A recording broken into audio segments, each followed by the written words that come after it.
Қайырлы күн, қымбатты тыңдармандар. Сана биігінде жолығу. Марғұлан Ақан. Өзімнің адамымды табу. 2021 жылдың күзінен бастап Инстаграм арқылы отбасы тақырыбы, кейстер талдау туралы мәселе көтеріп келемін. Ол тақырыпқа қалай келдім? Не түрткі болды? Оны алдағы тараулардан оқи аласыздар. Алдымен басқа бір өзекті әрі маңызды сұрақтың жауабын табайық. Инстаграм әлеуметтік желісіндегі жеке хат қорына «Аға, ол адамның менікі екенін қайдан білемін? Өзімнің адамымды қалай табамын? Оның белгісі бар ма?» деген секілді 100-ден аса хабарлама келді. Сұрақ-жауап айдары кезінде де осындай сұрақтардың легі тоқтаған жоқ. Сондықтан бұл сұраққа кеңінен жауап беру үшін осы кітапқа жеке тарау ретінде енгізіп отырмын.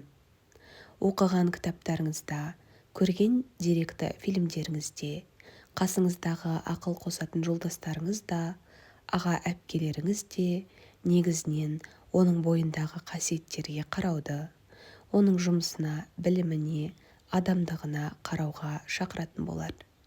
Мәселен, жақсы әрі ақылды жігітті оның үйі, көлігі, жұмыстағы атағымен өлшейміз. Бұл жерде келіспеуіңізге де болады. Дегенмен әр нәрседен романтикалық атмосфера жасай бергенді ұнатпаймын. Себебі соның кесірінен объективті бағалану керек сәттер тыс қалып қойып жатыр. Дәл осы секілді жігіттер де ақылды әрі пысық, тәрбиелі қыз іздеуге келгенде, оның бойындағы қасиеттерге, мінезіне аса мән береді. Тіпті білім туралы мамандығының қаншалықты маңызды екенін еске де алмайды. Бастысы мінезі жайлы, қылықты әрі сұлу, әрі тамақ істей алатын, қысқасы үй шаруасына келгенде шауып тұратын адам болуы керек-ақ. Ал ақиқат қандай? Заман өзгерді. Әр дәуір өзінің талабын, өзінің қалауын ала келді. Енді не істеу керек? Жігіт өзінің сүйіктісін, қыз өзінің ақ боз атты ханзадасын, яғни өзінің адамын қалай табады? Ол үшін қандай да бір маңызды құжат, дерек керек пе? Адам жаратылған күннен бастап жұбын іздеп, сонымен бірге өмір сүрсе де, ертең жеке өзі үшін сұралады. Өзінің амал-әрекеті, жамандығы мен жақсылығы, сауабы мен күнәсі үшін таразыға тартылады. Бұл түсініктен көп нәрсені аңғаруға болатынын кейде мән беріп қарамаймыз. Егер сізге жақсы жар, ақылды әрі білімді, оқыған, тоқыған, өзінің ісін жетік білетін, жауапкершілік пен құрметті сезінетін, сыйластық пен адамдықты биік қоятын, адамгершілік пен көркем мінезді бойына жинай алған, ибалы әрі инабатты адам немесе өз адамыңыз қажет болса, онда іздеуді оның бойынан емес, өзіңізден бастаңыз. Сіз өзіңіз жақсы болған кезде ғана, сіз өзіңіз ақылды әрі тәрбиелі болған кезде барып сізге соған лайық адам бұйырады. Бабаларымыз тең-теңімен, тезек қабымен дегенді айтқан кезде осыны да меңзеген. Екі адам бір-бірімен тең болу үшін бірдей білім, бірдей тәрбие алуы қажет. Жүрген жеріңіз, ісіңіз берекеден гөрі берекесіз, ысырапқа, өте лас іске байланған болса, сіз қалайша өзіңізге жақсы жар талап етесіз? Әділетті деп ойлайсыз ба? Әрине, әділетсіздік. Аңдығаныңыз өсек, айтатын ойыңыздың бірінде мән не мағына жоқ. Өзіңізге не керек екенін де білмейсіз. Және келіп маған хор қызы, не ақбозатты ханзада керек деп іштей талап қоясыз. Ең жаманы сол, талап орындалмаған сайын, уақыт ұзап, жасыңыз келген сайын күйзеліске түсесіз.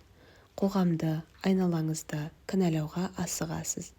Солардың кесірінен, солардың қателігінен сіз ғана осы бақытсыздыққа ұрынып жатқандай күйде жүресіз. Ақырында өзгенің емес, өзіңіздің сүйкіміңіз кетеді. Жігіт пен қыз сөйлесіп бастағанда арада қысқа уақыт ішіндегі өтпелі бір сезім пайда болады. Сол сезім екеуінің ішінде мынау менің адамым екен деген ой қалдырады. Ұзаққа бармай жатып, бір күні бір-бірінен шаршайды, жалығады, екі жаққа кетудің жолын іздейді. Бұл жерде екеуі де кейде біреу ғана мүдделі болатынын ескереміз. Не айтқым келді? Кезіккен адамның бәрі немесе сізге күнде кеше тәтті кофе алып беретін, не гүл сыйлай беретін адам сіздің адамыңыз деген нәрсе жоқ. Сондықтан әр кездесуге, сөйлесуге шыққан кезде іштей дайындалып шығыңыз. Сұрақтарды жүйелеп, жауап алғыңыз келетін нәрселердің тізімін ертерек жасаңыз. Өз адамыңызды табу үшін алдымен өзіңіз өзгеріңіз. Бойыңызда жаман қасиеттер болса, күресуге қиын нәпсі болса, алдымен соларды жеңіп келіңіз. Ол үшін жүректі иманға, көңілді тазалыққа, ойды ақылға, тәрбиені адамдыққа қарай бағыттау керек. Жазып отырған осынау жүрек, көңіл, ой, тәрбие және осыларға керек. Иман, тазалық, ақыл мен адамдық оңай секілді естілер. Алайда оларды бойға сіңіру, онымен күнделікті жүріп тұру, соның үдесінен шығу жолында көп нәрседен бас тарту деген үлкен күшті, жігерді, махаббатты талап етеді. Міне, осыларға дайынмын деген кезде, өзіңіздегі бір үміт отын байқаған кезде барып, сіз өзіңізге лайық, сізге келетін жарды іздейсіз және табасыз. Соңғы бірнеше жыл ішінде бизнес-тренингтерде, форумдарда, инфобизнес төңірегінде адамдардың ортасы дейтін мәселе көп айтылып жүр. Мұның дамыған түрін нетворкинг, яғни адамдармен тең дәрежеде коммуникация орнату, екі жаққа да тиімді әдіс-тәсіл арқылы сөйлесу, жүздесу, сырласу, пікір алмасумен бекітуге болады. Бір қызығы, осы бір орта деген мәселе үйленгенге дейін де, үй болып кеткеннен кейін де маңызды екенін біріміз ескереміз, біріміз жоқ. Тіпті көбіміз ескермейміз. Себебі біз үшін орта дегеннің бәрі достық, бауыр, қазіргі тілмен айтқан кезде брат дейтін ұғым шеңберіндегі құндылыққа ойысып кеткен. Ал ақиқатына келсек, дос, бауыр дегеннің өзі екі түрлі ұғым. Бір анадан туған бауырды досқа айырбастау деген ойдың өзі абсурд қой. Дегенмен біз сол нәрсеге өтіп кеттік. Туғанымнан қымбат дейтін нәрседе айтып жүрміз. Кешіріңіздер, бәлкім сіз үшін бұл солай көрінетін шығар. Алайда жаугершілік заманда жау тылында қалған баласын емес, бір анадан туған бауырын құтқарған батырлар туралы аңыз әңгіме, деректер жетіп жатыр. Сөз басында айтып өткендей, орта мәселесінде жігіт пен қыздың аса ұқыпты әрі қырағы болғаны абзал. Ата-анадан кейін фундаменталды тәрбиеден өткен соң, адамға тіке әсер ететін жолдың бірі ортасы. Жігіт те қыз да ортасына қарай бейімделе бастайды. Алғашында ол ортаны қабылдамауы мүмкін. Кейін жақын араласып, бауыр басқан сайын тек сол ортаның ойын жақтайтын, тек дұрыс деп санайтын күйге жетеді. Рационалды түрде критикалық жақтан ойлауды ұмытып, бір жақты пікірге құлақ асып, сол жолда ғана өмір сүру керек деген тоқтамға келеді. Жалпы адам баласының бір емес, бірнеше ортасы болады. Тек достар, бауырлармен ғана араласу және солармен ғана даму деген дұрыс емес. Осы жерден басын ашып алатын бір нәрсе бар. Дос бауыр деген бұл сенің риясыз араласатын, сырласатын, еш бүкпесіз ойыңды айтып, әр тақырыпты талдап, ішіңдегін шығарып жеңілдеп қалатын жер. Мұнда сен дамуға не бірдеңе игеруге, үйренуге келмейсің. Жай ғана демалуға, жаныңды жеген нәрсені айтуға, дос-бауырдан қолдау күтуге келесің. Бұл ортада тіпті ақша мәселесі жүрмейді. Онда тек моральдық құндылықтар алдыға шығады.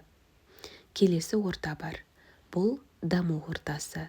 Жігіт пен қыздың даму ортасы дос-бауырдан бөлек басқа орта. Онда кез келген тақырып, кез келген ой айтыла бермейді. Онда жігіт те, қыз да өзінен мықты, жетістікке жеткен, білімді әрі ақылды жүректі адамдармен араласады. Ол жердегі тақырыптардың шеңбері тар болады. Мәселен, даму траекториясына қарай, саласына қатысты, табысына қатысты болуы мүмкін. Бұл орта сізді дамытып қана қоймайды. Коммуникация орнату арқылы, нетворкинг жасау арқылы басқа ортамен де байланыс орнатуға жол ашады. Ортаның маңызы қандай? Адам өзінен төмен деңгейдегі, білім алудан қашатын, жатып ішер, жалқау, құлықсыз, дамуды тек ақымақтық деп санайтындар.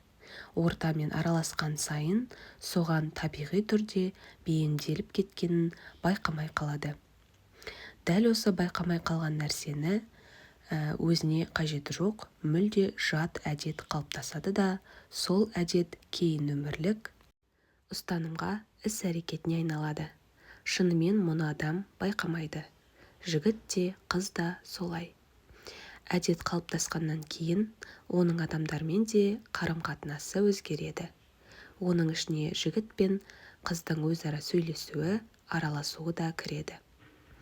Арзан әңгіме, мәні жоқ күлкі, артық сөз дегеннің бәрін адам өзім ойлап таптым, менің табиғатым сондай деген түсінікпен шатастырып алмасын.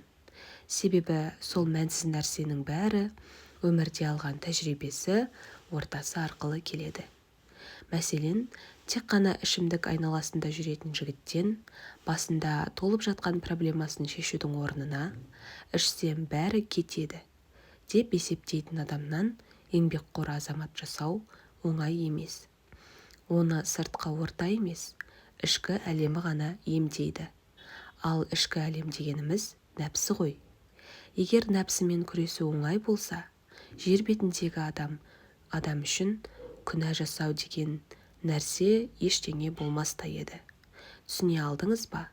Адамның ортасы өте маңызды рөл атқарады. Дәл осы ортаның интеллектуалды жағын қарастырайық. Егер жігіт пен қыздың даму жолындағы ортасы ақылды, білімді, көзі ашық адамдардан құралған болса, онда соларға қарай бет түзейді.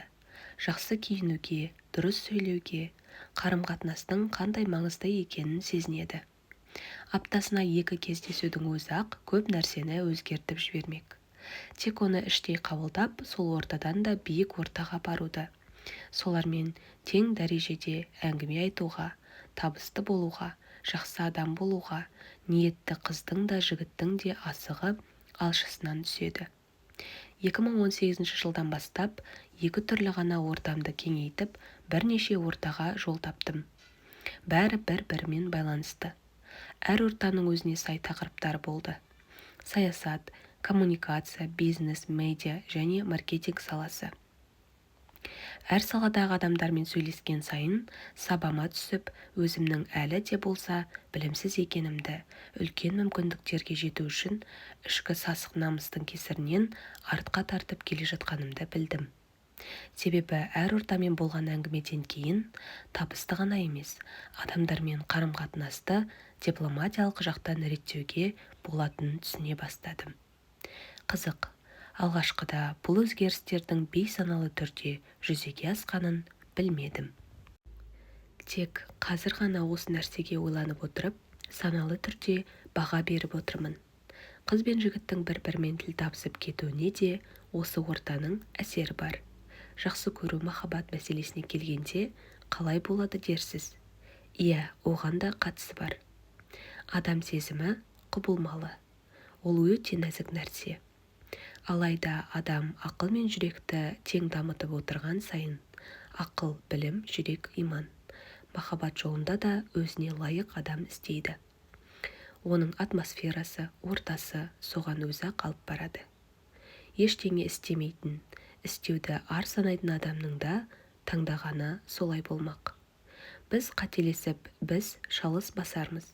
Тек Құдай олай істемейді. Оның өз есебі бар, әрі ол түгел екенін ұмытпаңыз. Құрметті тыңдармандар, арнамызға жазылып лайк басуды ұмытпаңыздар.